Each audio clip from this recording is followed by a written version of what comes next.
देखिए यहाँ पे जनन जो होता है, जनन में दो लोगों की जरूरत पड़ती है। एक क्या, एक मादा की जरूरत पड़ती है, दूसरा पुरुष की जरूरत पड़ती है। जब मादा और पुरुष मिलता है तभी जनन होता है। लेकिन आपसे अगर ये सवाल पूछ दिया जाए कि बिना मादा और पुरुष के क्या जनन हो सकता है, बिना मादा और पुरुष के जनन हो सकता है, तो बहुत बच्चों का जवाब यहाँ पे ये आएगा कि नहीं हो सकता है। लेकिन हो सकता है। क्या हो सकता है? हो सकता है। वो कहाँ पे होता है? वो होता है एक कोशिकीय जीव में, यूनिसेल्युलर में। यूनिसेल्युलर में वो होता है एक कोशिकीय जीव में, जो आपको आगे पढ़ाएंगे।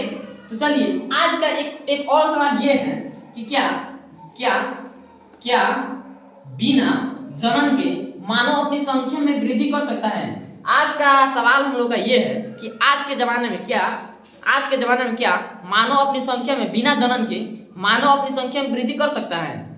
तो बहुत बच्चों का जवाब क्या आएगा कि नहीं कर सकता है। लेकिन ये गलत है, कर सकता है। वो आज हम लोग का जो साइंस टेक्नोलॉजी इतना आगे चला गया है ना, कि आज जो है बिना जनन के भी मानव अपनी संख्या में वृद्धि कर सकता है। वहां पर उसका नाम दिया जाता है क्या? Test tube baby. क्या दिया जाता है उसका नाम? Test tube baby. तो मानव बिना जनन के भी अपनी संख्या में वृद्धि कर सकता है।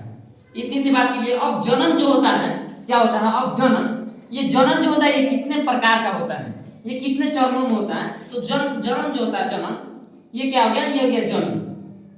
अब ये जनन जो होता है ना, ये जनन जो होता है ये दो चरणों में होता है। ये दो प्रकार का होता है। एक नंबर में होता है लैंगिक जनन। क्या? लैंगिक जनन। एक नंबर होता है क्या? लैंगिक जनन। और दूसरा होता है क्या? अलैंगिक जनन। दूसरा क्या होता है? अलैंगिक जनन। दूसरा क्या होता है? अलैंगिक जनन। यानी इसको अलैंगिक जनन, इसको इंग्लिश में बोला जाता है सेक्सुअल रिप्रोडक्शन। क्या बोला जाता है इसको? Sexual reproduction. इसको इंग्लिश में क्या बोला जाता है? Sexual reproduction. और इसको इंग्लिश में क्या बोला जाता है? Asexual reproduction. Asexual reproduction. यहां तक बात क्लियर। ये जनन जो होता है ना, जनन दो चरणों में होता है। एक होता है लैंगिक जनन और दूसरा अलैंगिक जनन। यानी कहा जाए कि जनन कितने प्रकार का होता है, तो जनन दो प्रकार का होता है। एक होता है लैंगिक जनन और दूसरा अलैंगिक जनन। इतनी सी बात क्लियर। अब आप लोगों को बताएंगे कि लैंगिक जनन क्या होता है और अलैंगिक जनन क्या होता है। तो लैंगिक जनन में जो होता है दो लोग भाग लेते हैं। कितने लोग? दो लोग भाग लेते हैं। एक जो होता है मादा भाग लेता है और दूसरा पुरुष। मादा और पुरुष दोनों भाग लेते हैं। ये लैंगिक जनन जो होता है इसमें मादा और पुरुष दोनों भाग लेते हैं। ये जो होता है बिना मादा और पुरुष के लैंगिक जनन नहीं हो सकता है, इसमें दोनों की जरूरत पड़ती है। लेकिन वही बात किया जाए अलैंगिक जनन की यानी असेक्सुअल रिप्रोडक्शन की, तो यहाँ पे जो क्या होता है इसमें ये बिना मादा और पुरुष के ही हो जाता है। इसमें मादा और पुरुष की जरूरत नहीं पड़ती। मादा और पुरुष की जरूरत नहीं पड़ती है। इसमें क्या होता है? इसमें मादा और पुरुष की जरूरत नहीं पड़ती। इसमें क्या होता है? इसमें मादा और पुरुष दोनों भाग लेते हैं। इसमें क्या होता है? मादा और पुरुष भाग नहीं लेते हैं। इतनी सी बात क्लियर। ये कहाँ पे होता है? ये होता है एक कोशिकीय जीव में। किसमें होता है? एक कोशिकीय जीव में। किसमें होता है ये होता है हमारे एक कोशिकीय जीव में।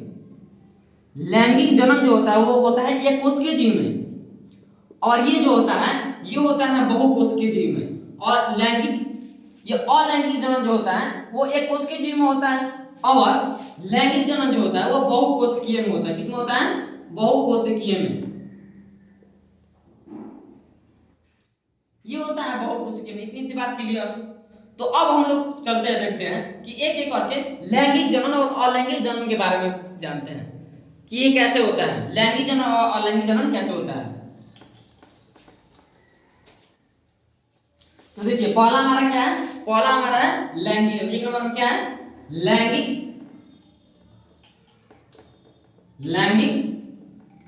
जनन। क्या है? लैंगिक जनन। तो लैंगिक जनन जो होता है, जनन की वह विधि, इसके बारे में लिखा जाएगा तो क्या लिखा जाएगा? जनन की वह विधि जिसमें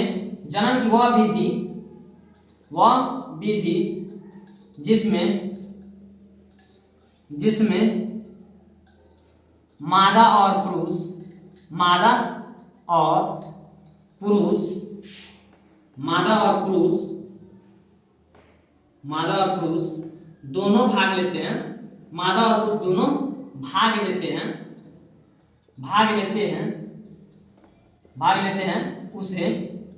उसे क्या कहा जाता है? उसे लैंगिक जनन कहा जाता है। उसे क्या कहा जाता है? लैंगिक जनन कहा जाता है। इतनी सी बात क्लियर। देखिए, तो लैंगिक जनन क्या होता है कि जनन की वह विधि, देखिए इसमें क्या होता है, इसमें मादा और पुरुष दोनों की जरूरत पड़ती है। बिना मादा और पुरुष के ये जनन नहीं हो सकता है। लैंगिक जनन जो होता है, इसमें मादा और ये जो लैंगिक जनन होता है, लैंगिक जनन जो होता है, इसमें जो होता है, एक क्या होता है, एक मादा की जरूरत पड़ती है, दूसरा पुरुष की। ये बिना मादा और पुरुष के ये नहीं हो सकता है। लैंगिक जनन बिना मादा और पुरुष के नहीं हो सकता है। इसके लिए एग्जांपल क्या हो जाएगा? जैसे मानव में बिना मादा और पुरुष के क्या लैंगिक जनन हो सकता है? तो इसमें ये मादा और पुरुष जो होता है, ये मादा और पुरुष के उपस्थिति में ही लैंगिक जनन होगी। क्या होगी? मादा और पुरुष की उपस्थिति में ही लैंगिक जनन होगी। तो बिना इन दोनों के लैंगिक जनन नहीं हो सकता। इतनी सी बात क्लियर। तो चलिए, हम लोग का दूसरा क्या है? दूसरा है अलैंगिक जनन। दूसरा क्या है? अलैंगिक जनन। लैंगिक जनन। दूसरा क्या है? अलैंगिक जनन। अब ये अलैंगिक जनन यानी असेक्सुअल रिप्रोडक्शन इसको कहा जाता है इंग्लिश में। अलैंगिक जनन क्या है? तो जनन की वह विधि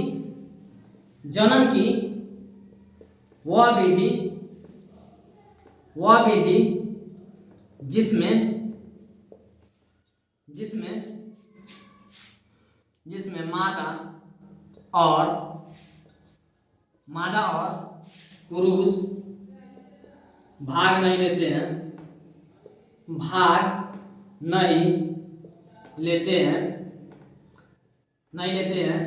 उसे क्या कहा जाता है? उसे अलैंगिक यानी असेक्सुअल रिप्रोडक्शन कहा जाता है। अलैंगिक जनन कहा जाता है। इसमें क्या होता है? इसमें मादा और पुरुष की जरूरत नहीं पड़ती है, उसे कहा जाता है अलैंगिक जनन कहा जाता है। तो देखिए, इसमें क्या होता है? इसमें जो होता है, पुरुष और मादा की जरूरत नहीं पड़ती। ये एकल जीव में होता है। किसमें होता है? ये एकल जीवों में होता है। और ये होता है एक कोशिकीय जीव में यानी यूनिसेलुलर में। किसमें होता है? यूनिसेलुलर में। अब देखिए ये कैसे होता है, ये कैसे होता है? तो देखिए यहाँ पे एक एग्जांपल द्वारा समझते हैं। जैसे देखिए, ये हो गया अमीबा। ये हमारा क्या हो गया? ये हमारा हो गया अमीबा। ये हमारा क्या हो गया? ये हो गया अमीबा। अब ये दूसरे प्रकरण में क्या होगा? ये अमीबा जो क्या होगा दूसरे प्रकरण में क्या होगा? यहाँ पे देखिए, ये दूसरे प्रकरण में जो है, देखिए यहाँ पे थोड़ी सी गड़बड़ बन गई। ये दूसरे प्रकरण में है, जो दूसरे प्रकरण में कुछ इस तरह से हो जाएगा। ऐसा लगेगा कि जैसे ये अलग हो रहा है। क्या हो रहा है? अलग हो रहा है। लेकिन जैसे आगे जाकर ये क्या हो जाएगा? एक अलग क्या होगा? एक अलग अमीबा बढ़ जाएगा। देखिए यहाँ पे एक अमीबा हो गया। ये अगले प्रकरण में क्या होता है? ये दो भाग, ऐसा लगता है कि ये दो भागों में बढ़ रहा है, और आगे जाकर क्या होता है? दो भागों में बढ़ जाता है। यानी इसका क्या हो जाता है? खंडन हो जाता है। क्या हो जाता है? खंडन हो जाता है। अब खंडन भी कई प्रकार का होता है। क्या? अब खंडन भी कई प्रकार का होता है। ये दो भागों में टूट रहा है तो क्या है? द्विखंडन। अगर दो से ज्यादा भाग में टूट रहा है तो ये हो जाता है बहुखंडन। क्या होता है? बहुखंडन। तो इसके बारे में हम आगे पढ़ाएंगे, ये खंडन और बहुखंडन क्या होता है। तो चलिए, इतनी सी बात क्लियर। अब हम लोग देखते हैं कि अलैंगिक जनन के गुण के बारे में जानते हैं। क्या? अलैंगिक जनन के गुण के बारे में जानते हैं। किसके बारे में? अलैंगिक जनन जो होता है उसके गुण के बारे में जानते हैं कि उसका क्या क्या गुण है। तो अलैंगिक जनन का जो कि क्या है? अलैंगिक जनन के गुण के बारे में जानते हैं। अलैंगिक जनन के गुण क्या होता है, इसके बारे में जानते हैं कि अलैंगिक जनन का गुण क्या होता है। अब देखिए, अब हम लोग क्या पढ़ेंगे? अलैंगिक जनन के गुण के बारे में जानेंगे। तो पहला इसका गुण क्या है? इसका पहला जो गुण है, इसमें क्या है? इसमें शुक्राणु भाग नहीं लेता। अब आप एक बात बताइए, अलैंगिक जनन जो होता है वो एकल जीवों में होता है। किसमें होता है? एकल जीवों में होता है। जब इसमें ना मादा भाग लेता है और ना ही इसमें पुरुष भाग लेते हैं। इसमें ना मादा भाग लेता है और ना पुरुष भाग लेता है। अब आपको एक बात पता होना चाहिए कि ये जो होता है पुरुष शुक्राणु किसमें पाया जाता है, स्पर्म किसमें बनता है, स्पर्म जो होता है ये पुरुषों में बनता है। किसमें बनता है, पुरुषों में बनता है। अब जब इसमें पुरुष भाग ही नहीं ले रहा है तो इसमें शुक्राणु कैसे भाग लेगा, तो वही कह रहा है इसमें शुक्राणु भाग नहीं लेता है। इतनी सी बात क्लियर। अब देखिए अब यहाँ पे दूसरा नंबर क्या है, दूसरा है अंडाणु। इसमें इसमें इसमें अंडाणु अंडाणु भाग, इसमें अंडाणु भाग नहीं लेता है। इसमें क्या होता है, इसमें क्या होता है, इसमें अंडाणु भाग नहीं लेता है। अब देखिए अंडाणु क्या होता है, इसको इंग्लिश में क्या बोलते हैं, ओवम। देखिए ना इसमें ये अंडाणु किसमें होता है, इसमें मादा में होता है। अंडाणु जो होता है ये मादा में पाया जाता है अंडाणु। इसको इंग्लिश में क्या बोला जाता है, ओवम। क्या बोला जाता है, ओवम। अब जब इसमें मादा भाग नहीं लेता ही नहीं है, ये क्या होता है, ये एकल जीवों में होता है। किसमें होता है, एकल जीवों में। तो इसमें मादा और पुरुष भाग नहीं लेते हैं, तो ये अंडाणु जो है मादा में बनता है। तो इसमें क्या होगा, जब इसमें मादा भाग ले ही नहीं रहा है तो अंडाणु भी भाग नहीं लेगा। क्या होगा, अंडाणु भी भाग नहीं लेता है इसमें। इतनी सी बात समझ गए। अब देखो यहाँ पे अगला क्या है, अगला पॉइंट है इसमें तीसरा नंबर। देखिए तीसरा नंबर क्या है, तीसरा नंबर है इसमें निषेचन नहीं होता है। क्या होता है, इसमें निषेचन नहीं होता है। क्या होता है, इसमें निषेचन नहीं होता है। अब देखिए निषेचन क्या होता है, ये हो गया मादा और ये हो गया पुरुष। क्या हो गया, ये हो गया पुरुष।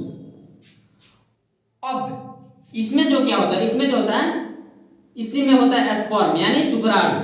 इसमें होता है स्पर्म। मादा में क्या होता है, मादा में होता है ओवम, अंडाणु। क्या होता है, ओवम यानी अंडाणु होता है। और पुरुष में क्या होता है, स्पर्म यानी शुक्राणु। अब जब अंडाणु और शुक्राणु मिलते हैं, क्या होता है, जब अंडाणु और शुक्राणु मिलते हैं तो यहाँ पे क्या होता है, निषेचित होते हैं। क्या होता है, निषेचित होते हैं। और निषेचित होने के बाद क्या होता है, ये निषेचित होते हैं और निषेचित होने के बाद जाइगोट का निर्माण करते हैं। किसका, जाइगोट का निर्माण करते हैं। और ये जाइगोट जो होता है किसमें बदल जाता है, भ्रूण में बनता है। जाइगोट यानी भ्रूण। और ये जाइगोट जो होता है ये हो जाता है किसमें, ये एक बच्चा के रूप में हो जाता है, बच्चा के रूप में बदल जाता है। तो मतलब अंडाणु और शुक्राणु के मिलने को क्या कहा जाता है, निषेचन यानी नर युग्मक। इसमें क्या होता है, ये इसको कहा जाता है नर युग्मक। नर युग्मक किसमें बढ़ता है ना, इसको मादा में जो युग्मक बनता है उसको कहा जाता है मादा युग्मक। और नर में जो युग्मक बनता है, उसे कहा जाता है नर युग्मक। अब नर युग्मक और मादा युग्मक के मिलने से निषेचन की क्रिया होती है। किसकी होती है, निषेचन की क्रिया होती है। अब आप बताइए, मादा और पुरुष के मिलने से ना निषेचन क्रिया होती है, ये तो है अलैंगिक जन्म। ये क्या है, ये है अलैंगिक जन्म। तो इसमें बताइए क्या निषेचन क्रिया होगी, नहीं होगी। तो इसमें क्या होगा, निषेचन नहीं होता है। इतना आप लगता है, उम्मीद है कि आप लोग समझ गए होंगे। क्या आप लोग ये समझ चुके होंगे। तो चलिए अगला हम लोग देखते हैं। क्या अगला हम लोग देखते हैं, चौथा नंबर। अब देखिए यहाँ पे चौथा नंबर क्या है, चौथा नंबर है इसमें युग्मक का निर्माण नहीं होता है। देखिए चौथा नंबर, इसमें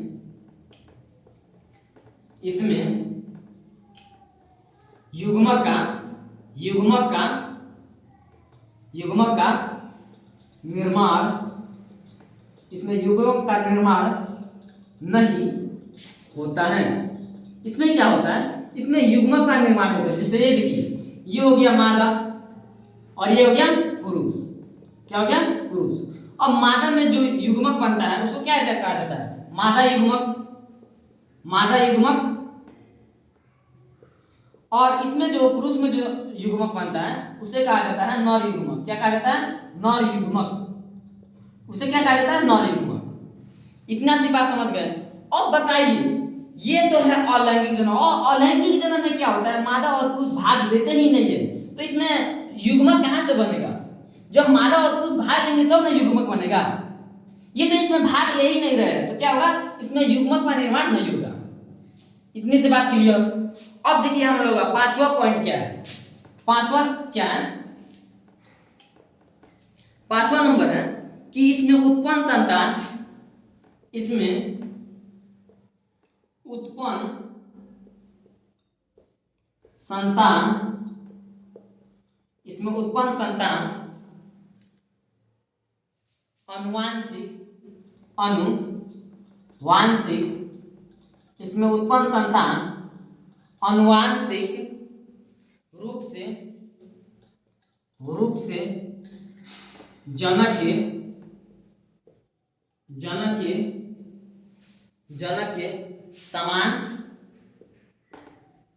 समान होते हैं। क्या होता है? अब देखिए यहाँ पे इसमें पांचवा पॉइंट क्या है, ये पांचवा नंबर है कि इसमें उत्पन्न संतान अनुवांशिक रूप से जनक के समान होता है। यानी जैसा जनक होगा, जनक जैसा होगा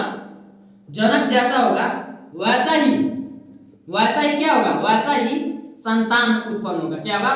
वैसा ही संतान उत्पन्न होगा। जैसे यहाँ पे एक बात समझिए,